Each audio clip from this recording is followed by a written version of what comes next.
Good morning to all of you. Um, for me, personally, getting to BYT College is a matter of great pleasure because, on account of two reasons. First, I've been already friends with a lot of BYTians on virtual space. One of the positive outcomes of the long drawn pandemic confinement was, ironically, we could establish wonderful networks. Confinement and reaching out makes a kind of creative paradox, which anyway will become a part of my talk as well. Secondly, we have an active MOU in place with BYT College. We've been working on a number of research projects, including in coming days we could even have some exchange programs of students and faculty. 3 of the colleges are together into an MOU, and I am happy to be a part of that MOU as well. Having reached here, I understood, and I was talking to Dr. Prantik Banerjee also, the kind of academic culture that a college like BYT Autonomous College has created in a place like Chhattisgarh. And I'm sure the kind of role that an institute like this would play in coming years, especially under NEP, where we are going to witness massive changes in the structure and the delivery of curriculum. Now, coming directly to my topic, and I'll take a minute to create some space and then launch into the topic.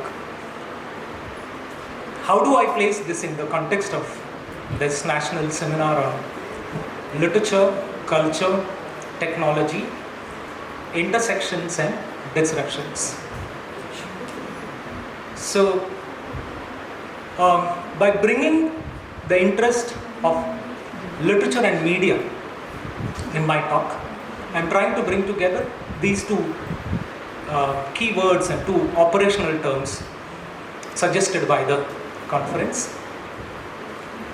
And secondly, by taking pain, the experience of pain and articulation of pain as a common denominator, I'm also trying to understand, or maybe we will collectively try to understand, how pain can be a common denominator for literary and cultural expressions, and also understanding, if at all there is a possibility, of identifying the language of pain. So this is my entire project. I don't know, it could be a little too ambitious, but then yes. I'll continue till the point when you say, oh, it's a pain.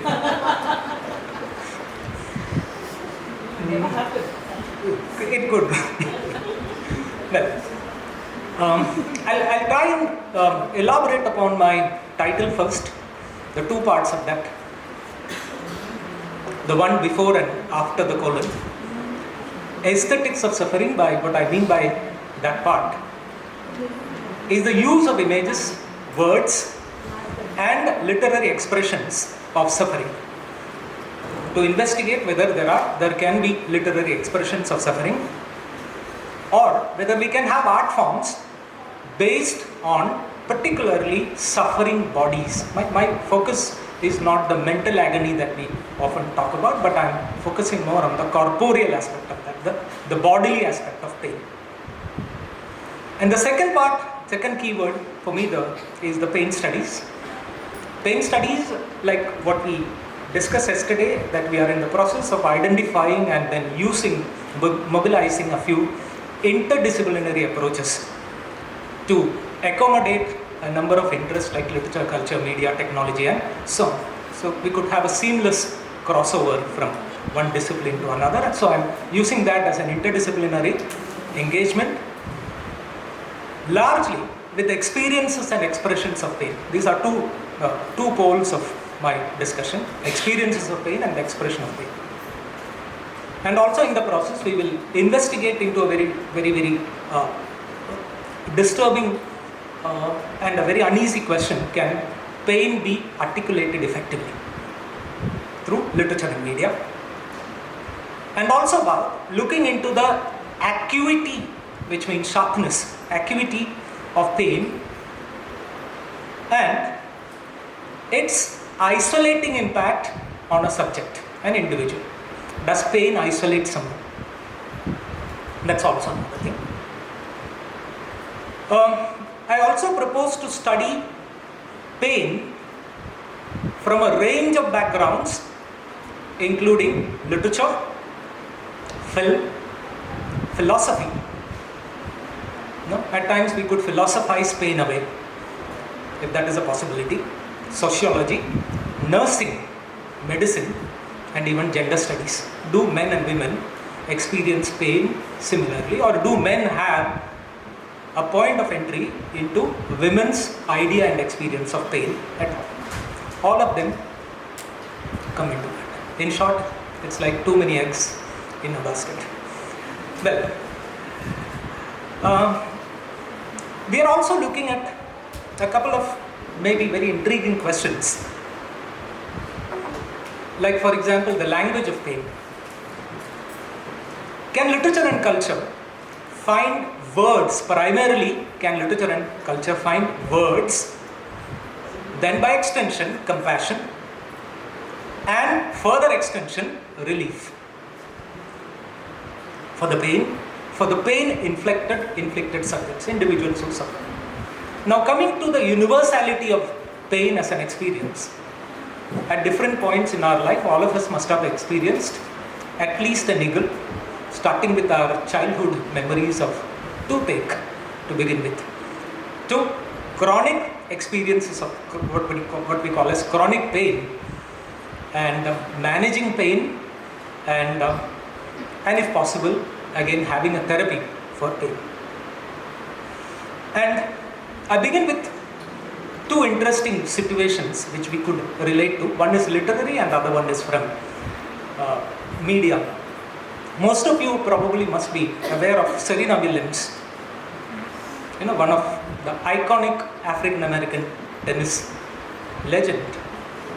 In 2018, she gave an interview to Vogue magazine, Vogue, in which she recollected, given that there could be an element of exaggeration, she recollected the near-death experience in the process of giving birth to two of her daughters. So this is very interesting narrative, very interesting description and the first-hand account of the birth pang, and which could also be in a way studied under pain. The second is a very familiar literary situation. Many of you, even including the undergraduate or maybe the postgraduate students, would have read Hemingway's iconic short story, The Snows of Kilimanjaro. Those who have not read, the story is about a writer, rather a washed up writer, who makes a last ditch attempt to revive his writing career, and he takes his family to an African safari. And the protagonist, of the name Harry, who has his ebbing creative urges, has interestingly, even in my first reading of the story, what struck me was a kind of transformation of a small scratch on his foot, which develops into a gangrene. So when I read it again, I was trying to read that as a gangrene narrative and how a subject comes to terms with the pain of gangrene. So these are two distinct examples from which I can take them as my springboards and then launch into my rather maybe a very painful theoretical engagement into pain and pain literature and media. In the process, maybe if time permits, I will also make a comment on social media and the presence and the representation of pain in social media as well. So I would not be touching upon technology, but in many ways, the talk is about many of the intersections and disruptions in the context of a disruptive innovation that pain studies brings into literature and culture studies. We begin with one of, again, a very, very iconic statement on pain. I don't know, I can't recall any other poet who has sung so melodiously about pain as compared to Emily Dickinson. So we'll read this poem and let's connect that to the idea of time that pain brings into literature. One of the arguments that I have is pain, like many other things, many other themes, has to do with the concept of time. It tinkers with time, it tampers time, and it alters time. That's my first submission here. So, when we look at that, this correlation between pain and time, in the context of this poem, we could read this poem. It's so typical of Emily Dickinson rhetoric, so typical of, more than that, I feel, the poetry in Emily Dickinson is in the punctuation. Those very meaningful pauses, ellipses, dashes, leaving a lot for the readers to fill in. And most of them are without titles. She had written poems on, bread wrappers and biscuit covers, which were found out later and published posthumously. So that also accounts for the brevity of these poems. This is pain has an element of blank. Look at the way she ends a line with an adjective with an uppercase and not a noun to follow, deliberately omitting that. Probably this is the mode of painful utterance, any painful utterance. This is the grammar of pain, this is the syntax of pain, this is also the rhetoric of pain. It cannot recollect when it began. There is collapsing of time that she indicates when it began, or if there were a time when it was not, again something is missing deliberately. You find omissions, if you look at the features of minimalism, ellipses and omissions are the characteristic features of minimalism. This is literary minimalism also I discussed. What I'm trying to correlate here is minimalism very often becomes a style of pain, as in the case of Hemingway with his iceberg theory, and here in the context of Dickinson. It has no future. Look at the time references to the past as well as the future. The eternal presence and the presentness of pain, it has no future, but itself, its infinite contain its past. In itself, it has its past. Enlightened to perceive new eras and new periods. Once again, with all the eras and all the times of pain. What is personal? What is corporeal and could be located on the body of an individual gets to a wider canvas. The template here becomes wider with the reference going into eras and historical periods and so on. It's much like where Frederick Jameson, we had a reference to Jameson yesterday, a wonderful theorist, a wonderful thinker. His argument that history is what hurts. One wouldn't find a historical era without pain and what the events hurt you. So this is the link that I find between Emily Dickinson and Frederick Jameson.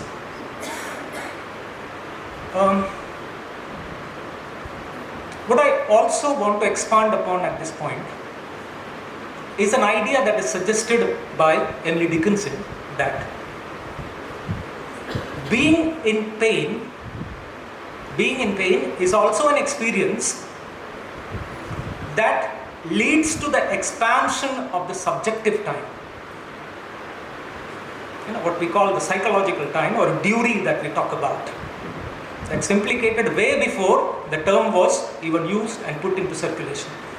This is what she implicates by saying that the one unit of pain can have both the future and the past. The subjective time, the expansion and dilation of this subjective time. It also leads to an understanding or a very interesting point that I would coin as pain perception. Literature enables us to have very meaningful pain perception. How do we perceive pain? There are two parts of that, two layers of pain perception. How do we understand our own pain and then articulate? And even more difficult a situation, how do we perceive someone else's pain? Our experience of pain is twofold. Our own experience and the way we try and understand and experience someone else's pain. So that is what I mean by pain perception. And pain perception, when it is subjective, it leads to what I would term as time estimate distortion. A distortion of time estimate. Time estimate distortion. Thereby, we can say that pain dilates our time perception. Even while when we experience pain or we recollect pain. This leads to a wonderful, again another beautiful text by Virginia Woolf, some of you might recollect, On Being Ill. On Being Ill. The concept of time, and I'm connecting thereby this whole idea of dilation of time and the collapsing of time into stream of consciousness. And stream of consciousness, like minimalism, is the second most relevant technique and style in the context of pain perception and articulation of pain. Moving on further, there's another interesting text, and I'm hopelessly theoretical. It's like, which way do I go? At every turn and every path I find cartload of theory and find it difficult to come out of it. So another interesting text that I would suggest by Joost Hahn of the title Migraine, Words and Fiction. Joost Hahn is a neurologist, not a writer, neurologist, who eventually went on to do a BA in literature so that he could learn the ways to study how pain is articulated. The crisis here is, even in medical science reaches a crisis. There are many painful conditions which cannot be diagnosed medically. For example, blood test will not tell you whether you have migraine or not. Not even MRI, for example. So, the doctor's diagnosis of migraine patient or migraine as an ailment depends upon the narrative of the patient. Here the patient becomes the text, very interestingly. And Hahn, who practices at the Leiden University in Netherlands, developed his interest in migraine studies. And then he comes up with the argument that it is well established fact that migraine cannot be diagnosed with a blood test, scan, or even physical examination for that matter. So what then is the only way to access the experience of migraine? He says it is language. Now look at the transition of a medical practitioner from medical science into the tools of language. And he says that 10 different patients of migraine will come up and will give me 10 different words about pain. So how do we figure out the intensity of pain in migraine? And the doctor, in all possibility, is not a migraine patient. So look at that interesting situation that he brings out. So he says that language therefore plays a crucial role in the diagnosis, and he was involved, is still involved in this process of putting migraine into words. That's what he calls putting migraine into words. So in this very interesting book which I read just 3 days back, he says that this complex relation between the words and migraine, and the persons with migraine make their pain readable. So this is about speaking migraine and also writing migraine, therefore reading migraine. Migraine cannot be diagnosed directly, but migraine can be spoken about, listened to, and then also read about. So he talks about performing migraine, that every patient's detailing case history becomes a performance in migraine. What makes it possible? Humanities, of course, language. Migraine and words, he says, has a very complex, at times even uneasy relationship, because we don't get accurate description of migraine even from patients. And he also investigates into this possibility of locating migraine in various discourses, apart from even medical discourse, even literary and poetic discourses. And also a point whether pain, migraine, and by extension pain, whether pain or migraine destroys language, whether it enables language or whether it destroys language. Very interesting point, very, very painful fact that at times when we are in pain, language evades us.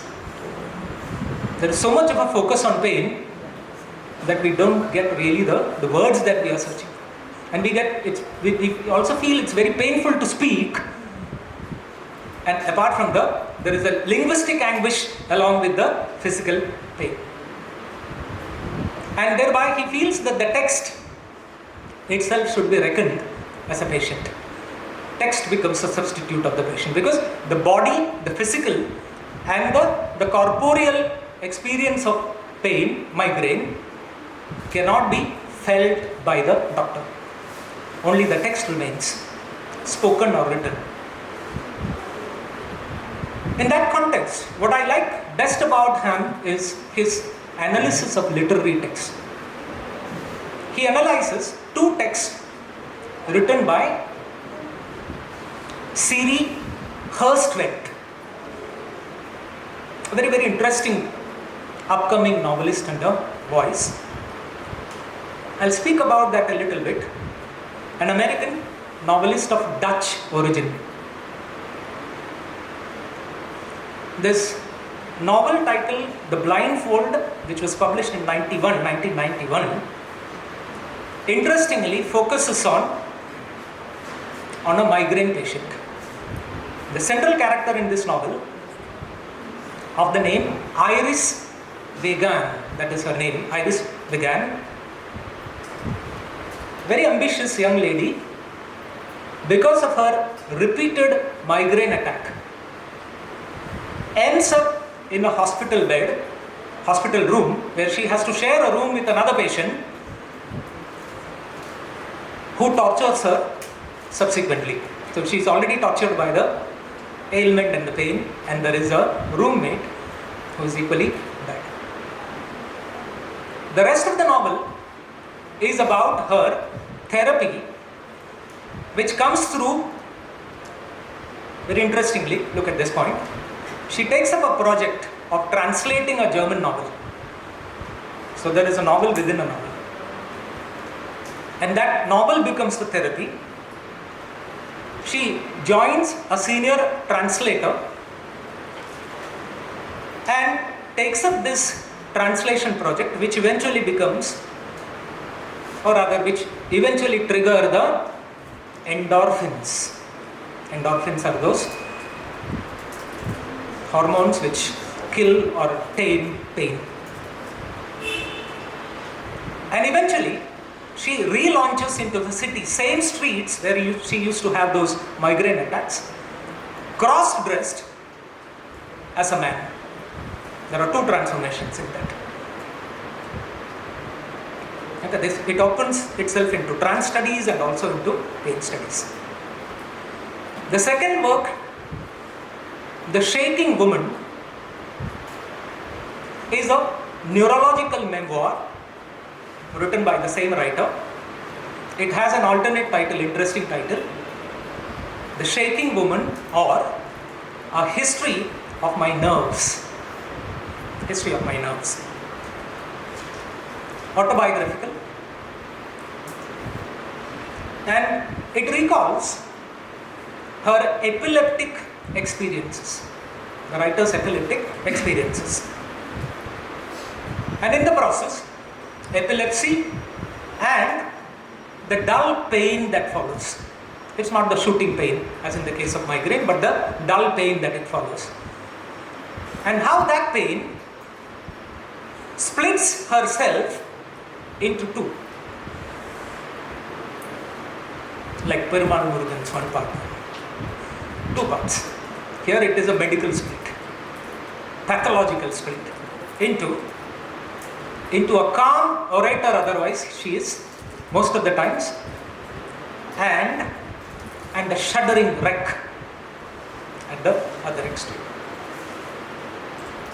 Well, this is what Hahn leads us into what he would say as the migraine self. There is a self which could be located in those painful moments of migraine attack, which is potentially very different from the so-called normal self, and how many layers of identity that pain can generate.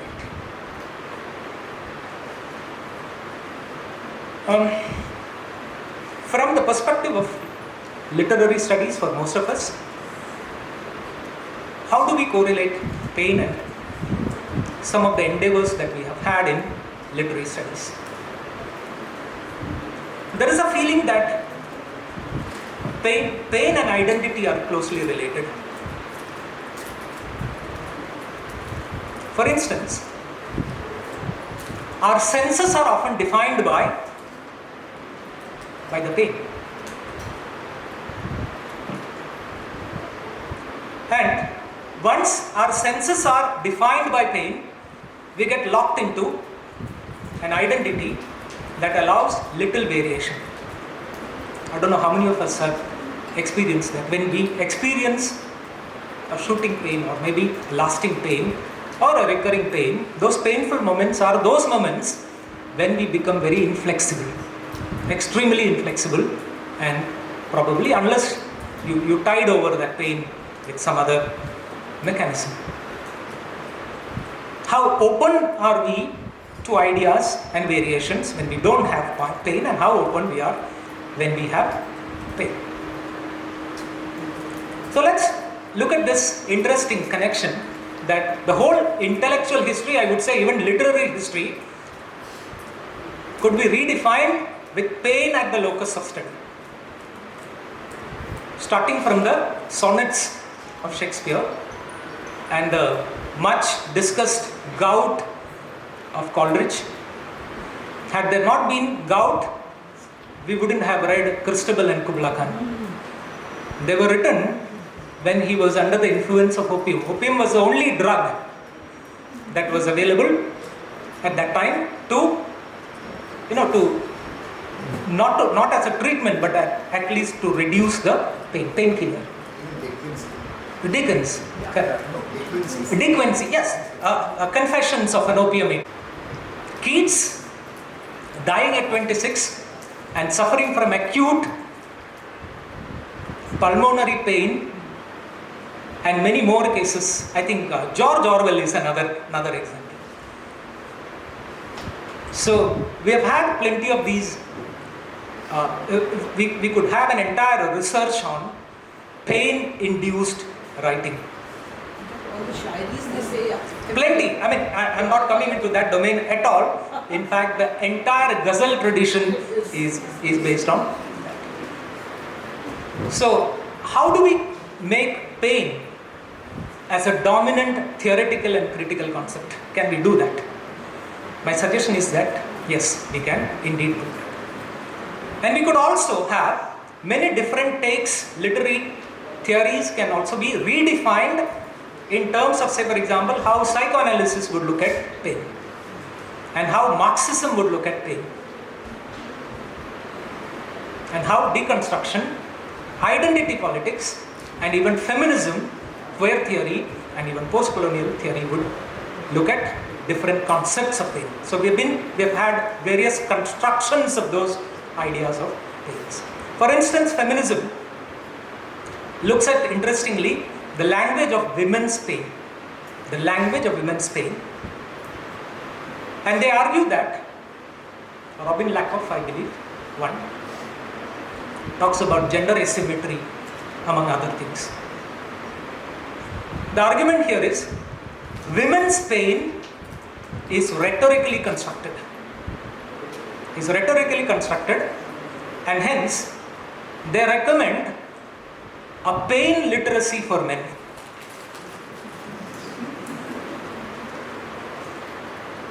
Fine. So that's where we are currently in the context of that. Another text that I would recommend very highly is this Hurt and Pain by Susanna Mintz.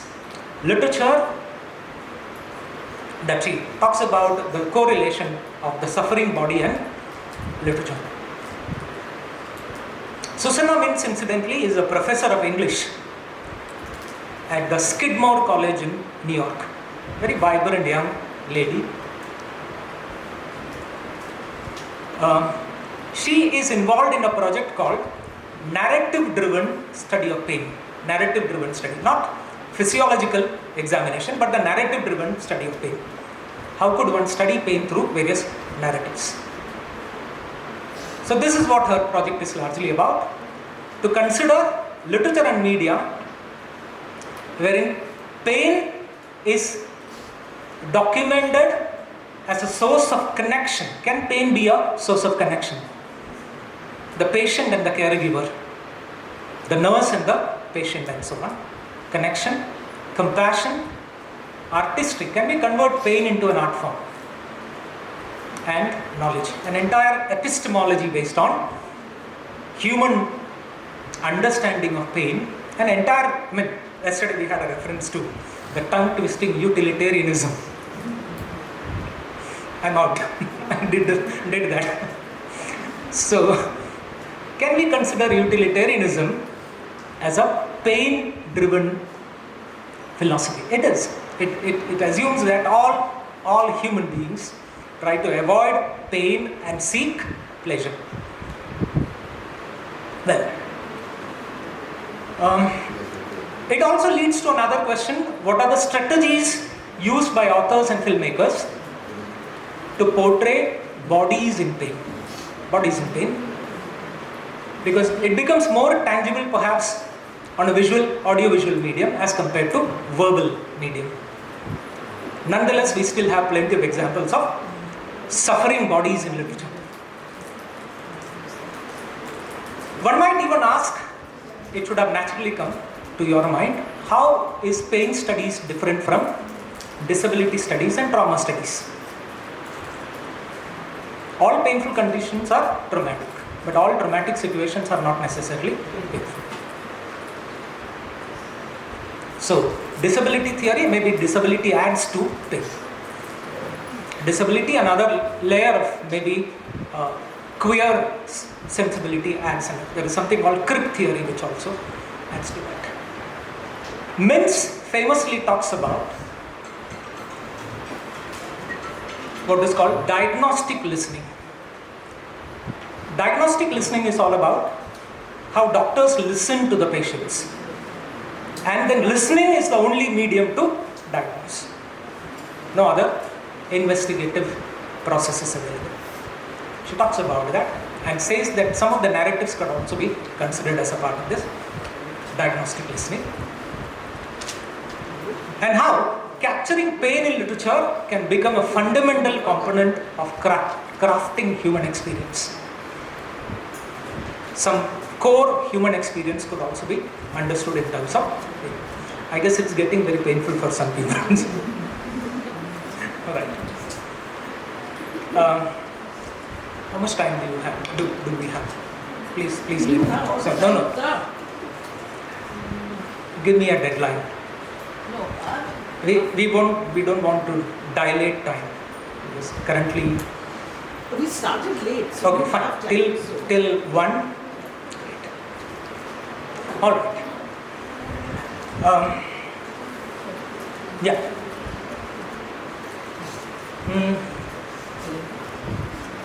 Means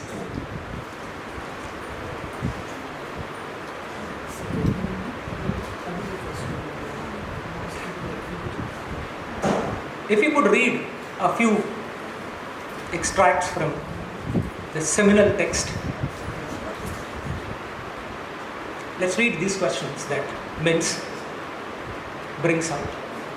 What effect does genre have on the representation of pain? That leads to the question, can sonnet represent pain more effectively than an elegy? Or can an autobiography bring out pain more effectively than a novel? So these are interesting questions. So we could redefine genre studies on the basis of pain and understanding of pain. Is the compressed pain of poetry different from the embodied pain on the stage? Like in drama, you could have an embodiment of pain. That is an embodied representation of pain. And this is different from maybe a sonnet which has to express, or even worse, a haiku which has to represent that in a few syllables. Then, how does autobiographical pain differ from fictionalized pain? Can we internalize the pain of a character and then fictionalize that? Will it be different from autobiographical pain? Cancer Diaries, for instance. I think it was one of the Adrian Rich, if I'm mistaken, of Adrian Rich. Also Joan Didion. Yeah. Thank you. And what happens when pain is witnessed rather than felt? You know, that's a link between trauma studies and pain studies. Can we witness pain and thereby then, you know, what we call as representation in pathography. Pathography is painful medical conditions and writing about that.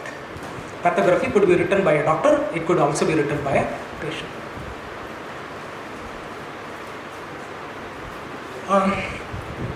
She also finds that in the context of the poets, relation to pain as a form of, she says that is, poets normally mobilize poetry to as a form that enables them knowing, that also provides a way to know the world through their and others' bodies. And thus maneuver through the words in a way that brings the profound intelligence of imagination to bear on bodily experience and at its most extreme. She continues, pain, it turns out, cannot be collapsed into itself. It's not teleological in a way, not an end in itself. Rather, pain is always attached to the specifics of body parts. You know, if you have pain in your ears, that will be different from the pain that is induced by gangrene or migraine. So, do we have an entry into that discourse at all? So it's like no migraine, no opinion. Often happens. So the body parts and the labels that categorize and then subsequently pathologize the different pains. And she also goes a little further and takes that into a wonderful level of discourse and understand pain. She says pain operates in that dialogical,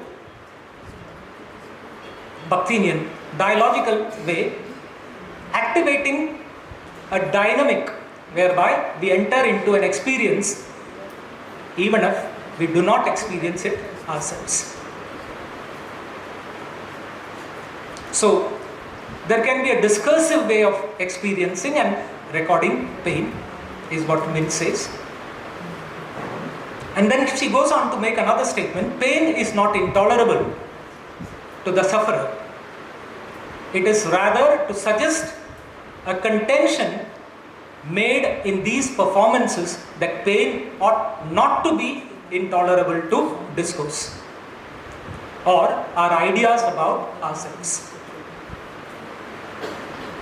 Does pain lead us to a better understanding of our own corporeal selves and then by extension the identity? She also talks about two very interesting novels. One is that Jean Stewart's novel, The Body Memory, and Anna Castillo's Peel My Love Like an Onion. The second one is a very interesting narrative, which is about, of course, Ana Castillo is a Chicana writer, Mexican woman writer. The central character here of the name Carmen, C-A-R-M-E-N, Carmen, suffers from the pain of having a polio affected leg. She's also an aspiring dancer. It's set in the background of flamenco, the kind of dance, peculiar dance. And she repeatedly gets the pain on her polio affected, inflicted leg. That's all about, and then subsequently she has her own love life which gets complicated and so on.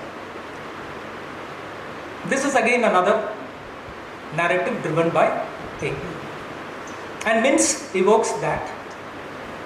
And she concludes on the study of these two novels saying that these are novels that describe the protagonist reacting to pain, at least eventually. Accepting pain is one, then reacting through active coping. So the second part of that, pain and coping, pain management, coping. And so they perform coping in ways that offer an alternative to pain as the enemy of both medicine and happiness. Pain often surfaces as an enemy of medicine and happiness, and they find a third way out. Pain also, in these narratives, pain is also, she says, pain as a disruptor of even interpersonal cohesion and trust. Do we trust people less when we are under pain or more? Interpersonal understanding, cohesion is also about understanding. Well, these are all open to discussions. There could be a range of experiences in that. But what I liked about Mintz is that she really opens up this discussion. Pain as, as a discourse marker, as well as something that would make us understand our own relations with the rest of the world, and especially with people. And she goes on to state that we can locate in each other the fleshy bodies beside us and the textual bodies we write and read. This is a corporeal metaphor. Text is body as much as human bodies are. Again, that leads us to the idea of fellow sufferers with whom to compare symptoms and tactics for relief. Pain, she says, pain may make us cower and cry, but we too can be shapers of the pain which we will inevitably have. So somewhere there is kind of universality of pain and also the inevitability of pain that she identifies. And that also makes pain a very common denominator for many human experiences and probably many literary and cultural expressions. I get never tired of throwing theories at people.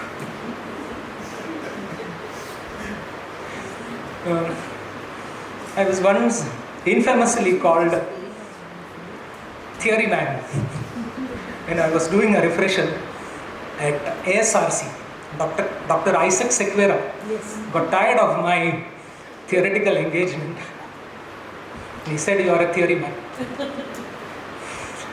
So, man is a theorizing animal, as much man is a storytelling animal, quote unquote, Salman Rushdie. So, I have both stories and theories.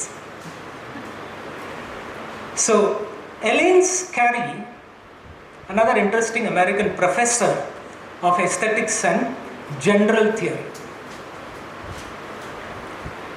at the Harvard University, came out with this very interesting textbook long study on the body in pain. I picked up this again because my focus is on the corporeal pain. I'm not talking about the mental agony, including the mental agony that I'm causing you. So, the making and unmaking of the world. We'll read at least two parts from that text, interesting text. She says, whatever pain achieves, it achieves in part through its unshareability.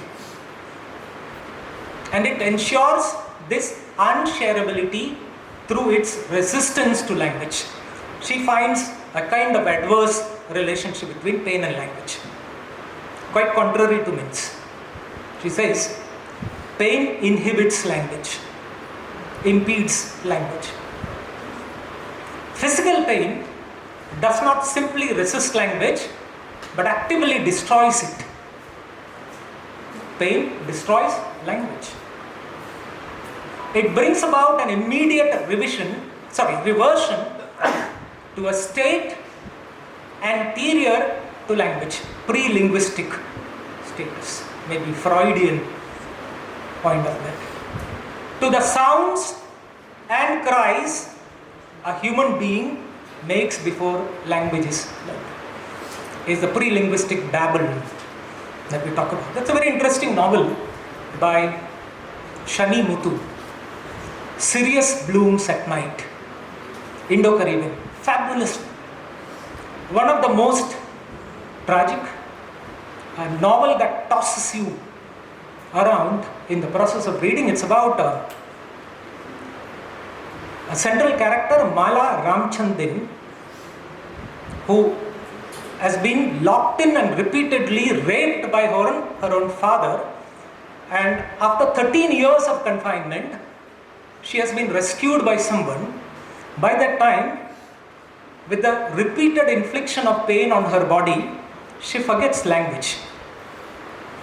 And she picks up the sounds of insects near her because she's surrounded by insects. It's one of the scariest and the most bizarre image that generates. And when she's taken to a nursing home, she doesn't comprehend language. This is how pain isolates you even from your own primary linguistic community. Very interesting novel. Extremely tragic, but something that might have an effect like reading Crime and Punishment. You can't be the same person after reading The Sirius Blooms at Night. Pain, then, Scarry says, that unmakes the world of the subject. We define our own world. In a way, we perceive our own world. Pain can alter that world, the world in which we are living, or the world that we understand. The world of the subject, by destroying language, even as it makes art and culture forms, emotional, psychological, physical, and physical suffering. So kind of a phoenix. It destroys and it also rises from its own. Because ultimately there is a compulsion to articulate pain also. And if you don't articulate, you don't get attention either. You will be relief either. Maybe articulation is cathartic in a different way. I'll come to that a little later. So pain destroys and it also creates. Scary also classifies, is also called, in a different context, it could also be called the pain scale. You could read into that also, pain scales, different ways. From a niggle to chronic pain. She classifies that into three. One is temporal dimension of pain. When you say throbbing, flickering, quivering, pulsing, beating. Temporal way of identifying pain. Second, she talks about thermal dimension. Burning, hot, scalding, searing. And the third is the dimension of constrictive pressure that you would feel on your body. Pinching. Not pinching the screen, but here it is. Real corporeal pinching, pressing, gnawing, cramping and crushing. She says all these dimensions can be located in literary works.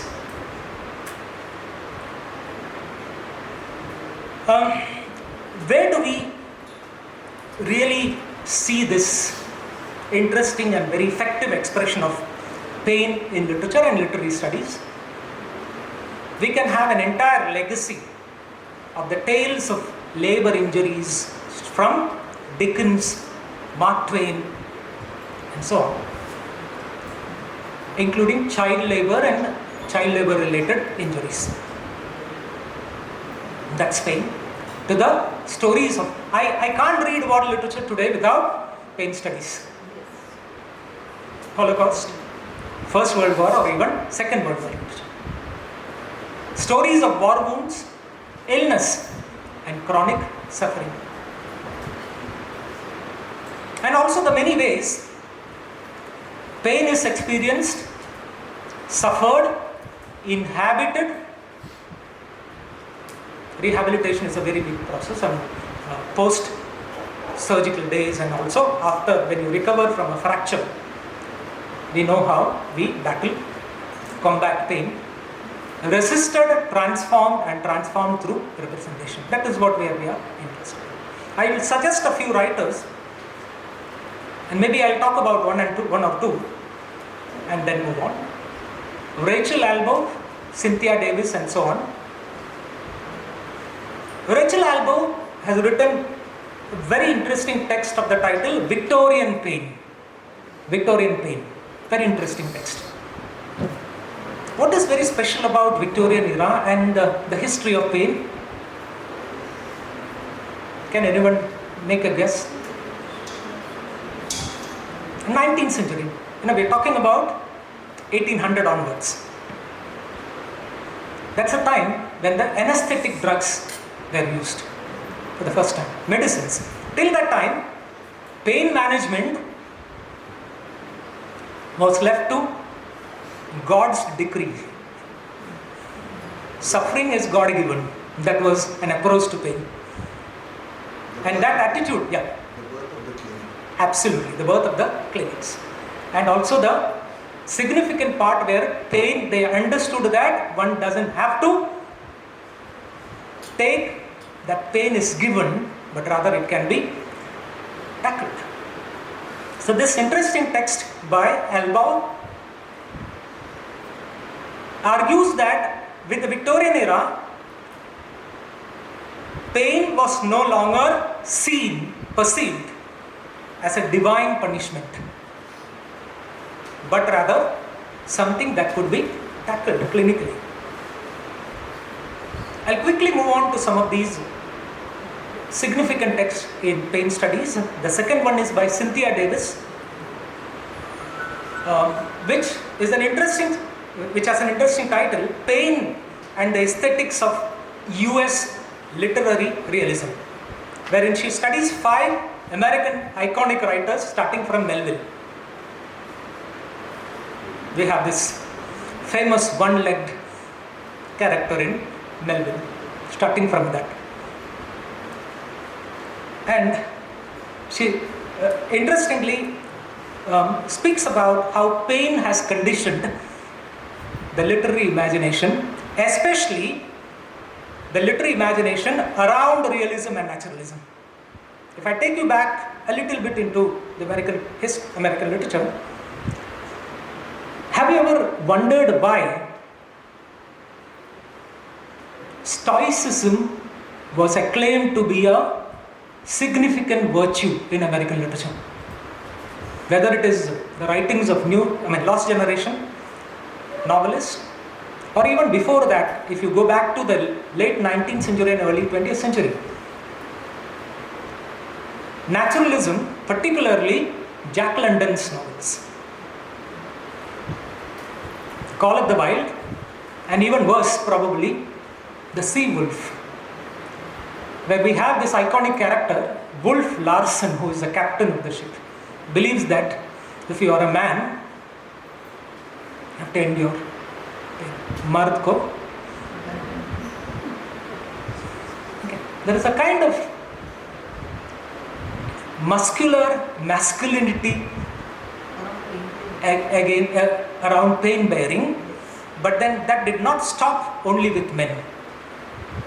Even women, to some extent, were supposed to be pain bearing and not talking about their pain.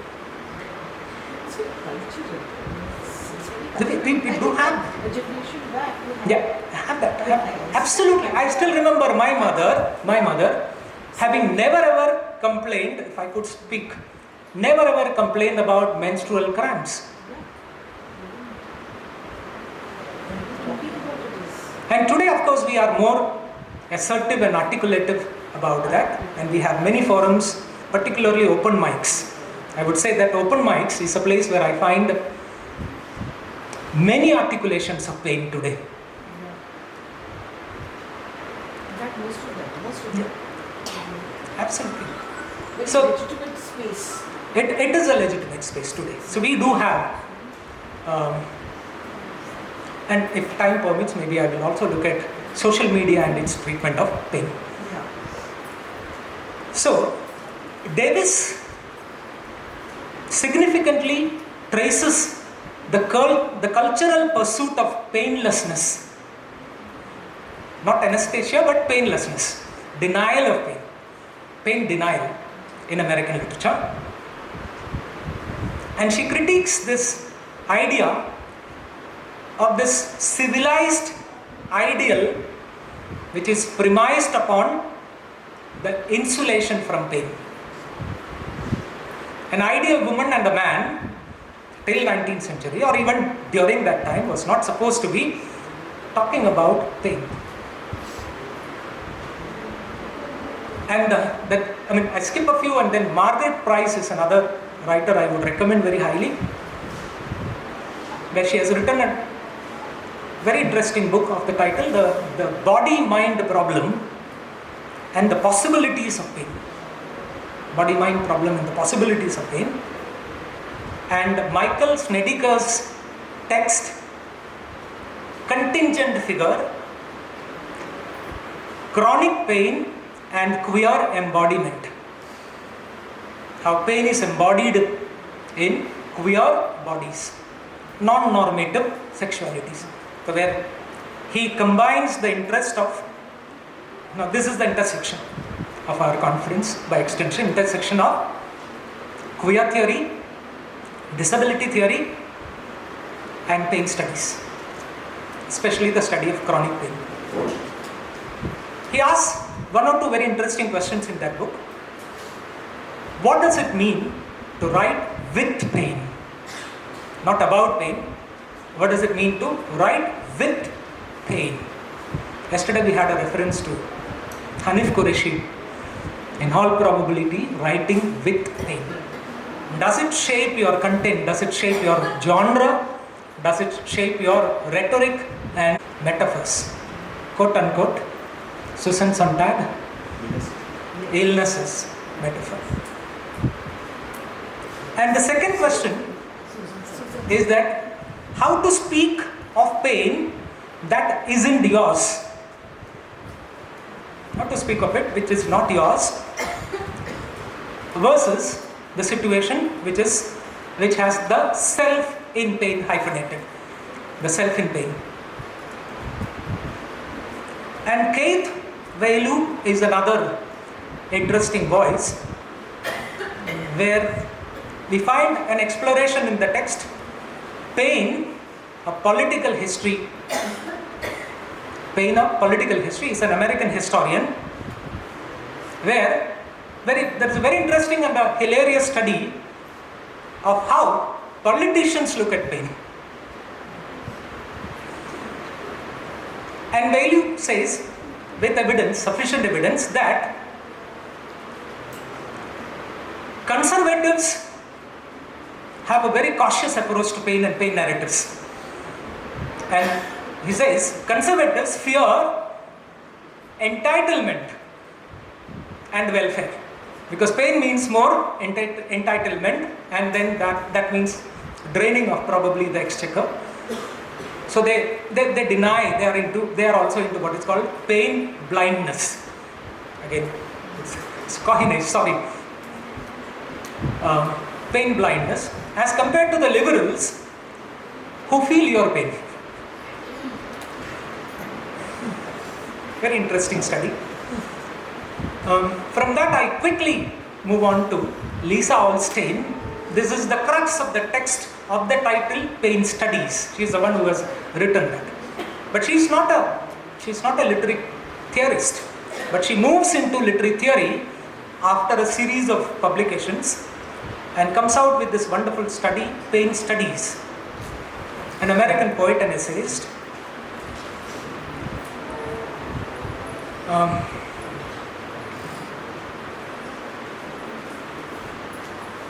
These are very lyrical ways of theorizing Paine. Let's see what she says. She says that race, gender, ability, ableism, differently abled people, sexuality and class dimensions of Paine and its cultural forms could be studied. She says Paine is Paine, vivid even in its opacity, vague even in its precision. Paine reduces and expands, diminishes and amplifies, bears down upon us, wells up within us, goes by the as often as my, and only rarely by us. It's more subjective that she wants to tell, and not mostly the collective expressions. I don't know whether there are many international Paine societies in, but then the paradox of that is, can we ever have a Paine community or Paine driven community? Very interesting situation. And then she goes on to say, Paine as black box, lock box, substitute safe, hoarding, vital data. Paine as memory shrapnel, Paine as vehicle, Paine as avenue, spiritual, sexual and other, Paine as evidence of God's love, Paine as evidence of God's wrath, Paine as healthy, Paine as diseased, Paine as hollow attachment, Paine as deepest bond, Paine as symptom, Paine as cause, Paine as person. Now, when I read this, I found it very difficult to place it and categorize that, whether this is poetry or theory. This is either theoretical poetry or poetic theory. Paine can do that as also. I'm almost towards the end of my session. I can't get beyond Dickinson when I look at lyrical expressions of Paine. Another poem without title, we read that together. Delight becomes pictorial when viewed through pain. Pain doubles your delight, amplifies your delight. Because delight is an occasional experience when you are in pain. More fair because impossible that any gain. The mountain at a given distance in amber lies approached. The amber flits a little, and that's the sky. From an amber to sky, see the leap, see the delight that leaps. and see the scales of these images moving from the smaller to the bigger templates that I was talking about in the previous. I had another poem, but I will not read Dunbar here, African American poet. This is what I had promised at one point of time. Maybe this where we can engage more meaningfully. How do the social media treat pain, represent pain? I've taken two examples, Flickr and Tumblr. They were social media sites which eventually now evolved into the new avatar of apps. You can download them. What is Flickr? Flickr is a collection of a whole lot of images that you find. There are many images. There are not less than, the study shows that there are not less than 10,000 images related to pain in Flickr. They try to visualize pain, make pain visible by portraying the person in pain, employing selective use of colors, special filters and effects on the image, and portraying facial expressions of suffering. Where do we read pain most? On the face. Painful agony. Even in a cricket match, if a player is hit by a ball, this reminds me of this famous text by Roland Barthes, Mythologies. Okay, WWF and boxing. Two combat sports. In WWF, you have exaggerated expression of pain, though there is no pain. But in boxing, the boxer is supposed to suppress the expression, not show the pain. Similar. But here it is shown. These photographs that you find in Flickr, I'll show one example, though I'm sorry for showing a slightly an explicit content of pain, an image of pain, not so very explicit anyway. These images appeal to empathy, making pain felt by using visual metaphors or similes. Even vector graphics are like that. That compares, sorry for the grammatical error, the pain to a thing such as nails, all sharpnels, needles, spiders, and so on. Just as much the crab represents cancer. That's a, medical iconography. It's another area that one could go into. Some images are made, some images have made chronicity visible, showing the daily effect of pain over a long period of time in a series of images. So, the Flickr platform functions to give the people a place to express their pain and have it witnessed by others without necessarily provoking a dialogue, not an interface. It's not with you see the image like this and you understand that. Okay. Is this proverbial blueness of pain. And in contrast, slightly in contrast is the representation of pain in Tumblr. And Tumblr is a little more serious and engaging and more, it provides an interface. What we were talking about in interface. You have plenty of chat box. It's primarily a blog-based platform. The more write-ups could be found. So where we find this disability activism, serious disability activism, where people with chronic conditions have this encounter with others and they've come obviously to see that their pain is not merely seen as an individual issue but as a collective one. And Tumblr therefore focuses far less on individual identity and individual expression of pain.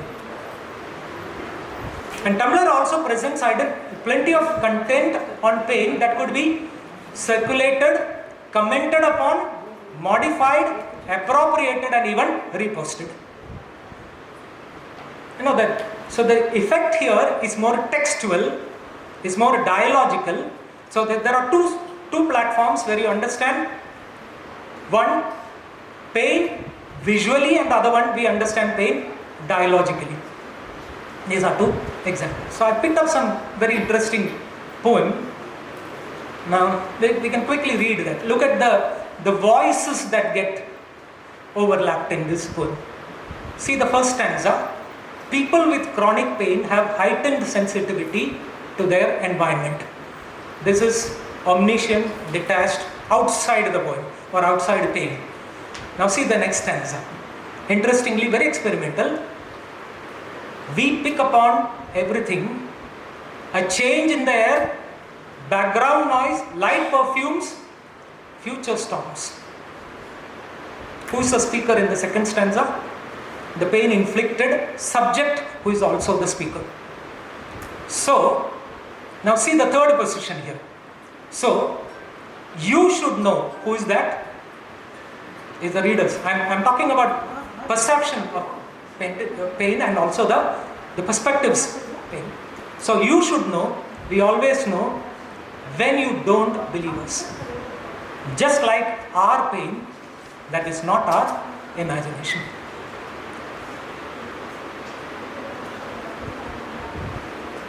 I'll skip this also. But I'll come to my last point maybe.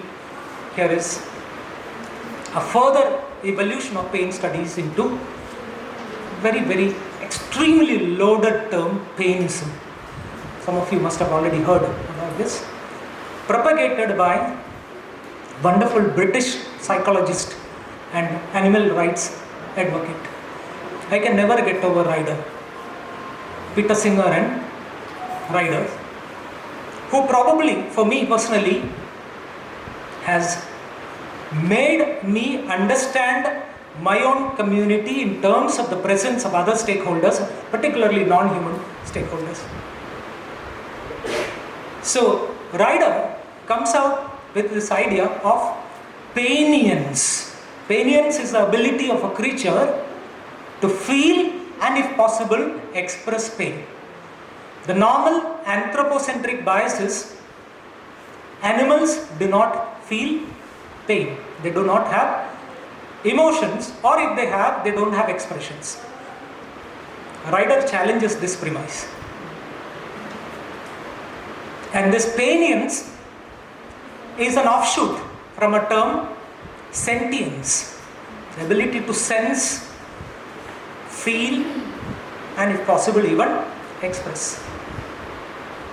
I'll just read out one segment from that book. Painism, a modern morality.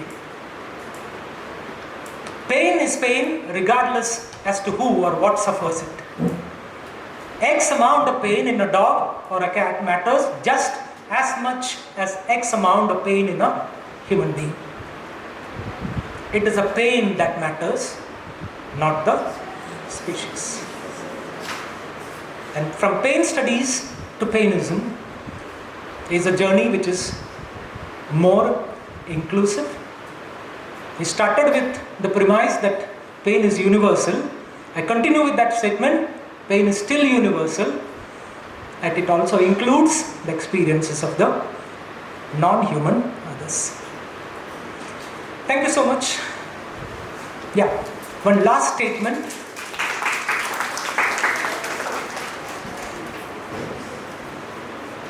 We do have literary and cultural endorphins around us.